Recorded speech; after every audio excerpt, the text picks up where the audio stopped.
In 1967, Israel's Navy lost 47 men in minutes when the INS Eilat was sunk by missiles. Defenseless, outgunned, and alone, the Israeli response is not to match firepower. It is to create operators who expect rescue will never come. Decades later, even America's Navy SEALs, masters of technology and teamwork, privately dread joint training with Shayetet 13 because it forces them to question every assumption about survival, self-reliance, and what happens when everything you depend on vanishes. Here is how a single trauma forged a doctrine that now terrifies even the best in the world. On October 21, 1967, the Israeli destroyer INS Eilat was patrolling international waters off Port Said when Egyptian missile boats launched a barrage of Soviet-made Styx missiles. 3 direct strikes tore through the ship. 47 sailors died. Nearly 100 more were wounded. The attack marked the first time anti-ship missiles had sunk a warship in combat. For Israel's Navy, the loss was devastating, not just in lives, but in confidence. A single patrol, routine and predictable, had ended in catastrophe, exposing every weakness in doctrine and readiness. The Eilat's sinking forced a reckoning. No longer could Israel rely on old patterns or assume safety in familiar waters. The Navy began to rethink everything from ship design to tactics. But the most dramatic transformation happened within its smallest, least visible unit, Shayetet 13. Before 1967, Shayetet 13 operated much like other naval commando teams around the world, modeled on the U.S. underwater demolition teams, focused on sabotage and defensive missions. After Eilat, that approach seemed dangerously naive. Israel was surrounded by hostile states, with no margin for error and no guarantee of rescue. In the aftermath, command placed new emphasis on offensive capability and total self-reliance. By 1969, Shayetet 13's role had shifted from conventional frogman to the tip of the spear, tasked with striking deep behind enemy lines, often with no backup, no air cover, and no expectation of extraction. The unit began reporting with greater autonomy, integrating intelligence directly into mission planning, and assuming that every operation could end in isolation. The trauma of Eilat had set a new standard: never be caught unprepared and never assume help is coming. Night falls over the Suez Canal, and a small group of Shayetet 13 commandos slips into the water. Their target is Green Island, a fortress bristling with radar, anti-aircraft guns, and nearly 100 Egyptian soldiers. There is no air support, no hope of rescue, and no fallback plan. The only way out is through. The operators haul themselves through strong currents, each carrying nearly 90 pounds of weapons and explosives. Their final approach is silent, surfacing just 15 meters from the seawall. 2 sentries stand in their path, and they are dispatched in seconds. Razor wire is cut under the nose of the garrison. Within minutes, the first wave breaches the defenses. Explosions rip through the radar tower. Machine gun fire echoes across the island. Grenades, soaked from the swim, fail to detonate, forcing close combat. A diversion team opens up with bazooka fire from a rocky outcrop, drawing defenders away as the main force pushes room to room. Egyptian troops counterattack with heavy weapons, but the commandos keep moving, destroying anti-aircraft guns and clearing bunkers. Flare signals bring in the second wave by Zodiac, reinforcing the assault. Artillery from the mainland begins to fall, shattering the night. The order is given: plant charges and withdraw. Satchel explosives are set, and the teams race for the boats under fire. One Zodiac is lost to shelling, forcing survivors to swim for the shore. By dawn, the fortress lies in ruins. Around 80 defenders are dead. 6 Israeli commandos are killed, 11 wounded. Every operator who made landfall returns alive. The mission proves what Shayetet 13 has become: a force that can strike far behind enemy lines, destroy a fortress, and escape with the evidence of their success written in smoke and silence. September 1972. The world watches in horror as Palestinian terrorists storm the Olympic Village in Munich, taking 11 Israeli athletes hostage. The German police, unprepared for the scale and brutality of the attack, launch a rescue attempt that collapses in chaos. All the hostages are killed. The images of masked gunmen and desperate negotiations burn themselves into Israel's national memory. In the aftermath, Israel draws a single conclusion: no one will save its people. The government begins to invest heavily in its special operations forces, expanding their mandate and resources. Shayetet 13, once focused on maritime sabotage, is now tasked with counterterrorism and hostage rescue, missions that demand flawless execution and total self-reliance. 4 years later, in July 1976, an Air France jet hijacked by Palestinian and German militants lands in Entebbe, Uganda.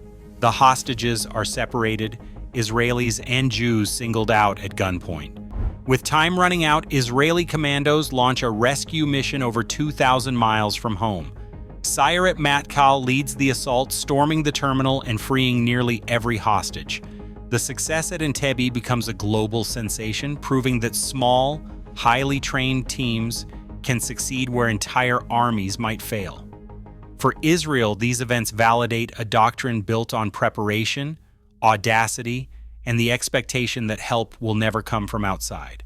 For the United States and other militaries, Entebbe sparks new interest in special operations, setting the stage for closer ties and for the first real comparisons between American and Israeli approaches to unconventional warfare. By the early 1980s, the relationship between Israeli and American naval commandos had moved from distant admiration to direct collaboration. Navy SEALs and Shayetet 13 began exchanging tactics and sharing lessons from their front lines. For the SEALs, the American approach was grounded in the expectation of overwhelming support.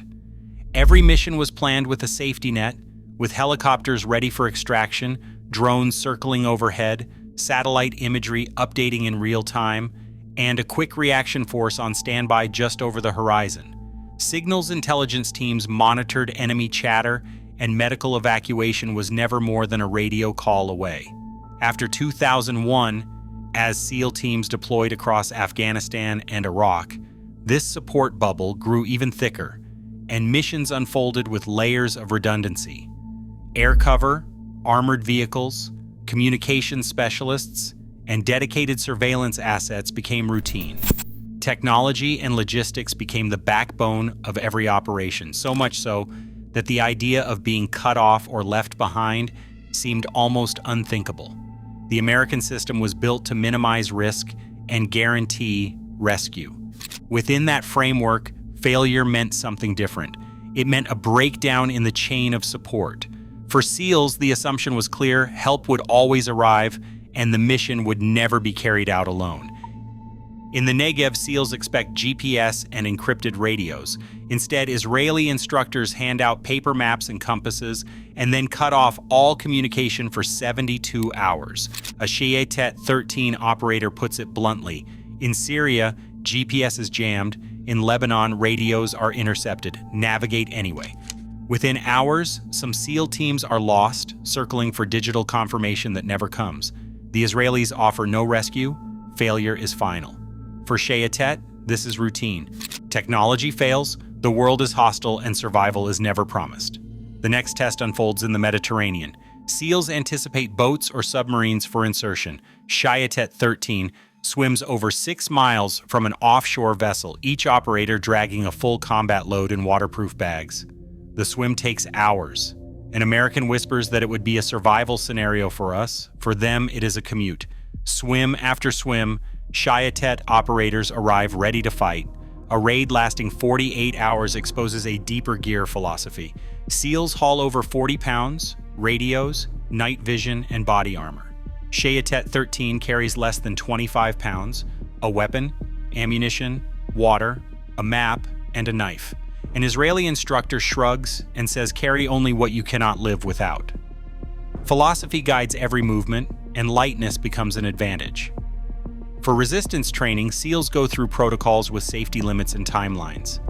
Shayetet 13 trains under a different assumption that capture brings no rescue, no mercy, and no safe word.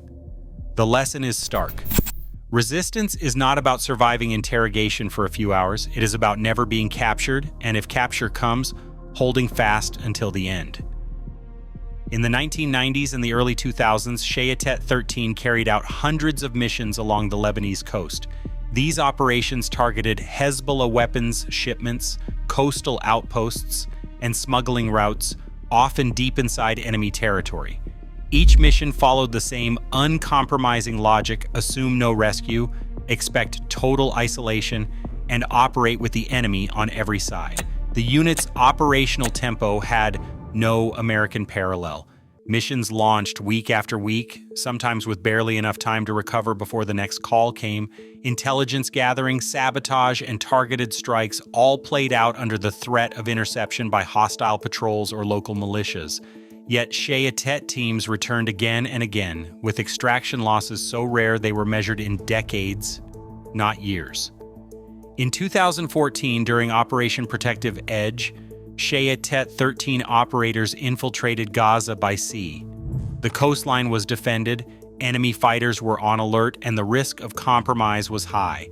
Still, the team slipped ashore, destroyed tunnel networks, and neutralized weapons caches. Even when the enemy detected their presence, every Israeli operator made it back to the water and home. They suffered zero casualties during extractions, even as thousands of fighters hunted them through the surf and rubble. For U.S. observers, these missions proved that the Israeli doctrine of isolation was not just theory. It worked in the most dangerous environments under the worst possible conditions. In today's world of cyber attacks and satellite jamming, the real test is not strength or gear, it is adaptability when everything fails. Shayetet 13's philosophy is a warning. Modern advantage can vanish in seconds. True elite status lies in surviving the worst day, not just planning for the best.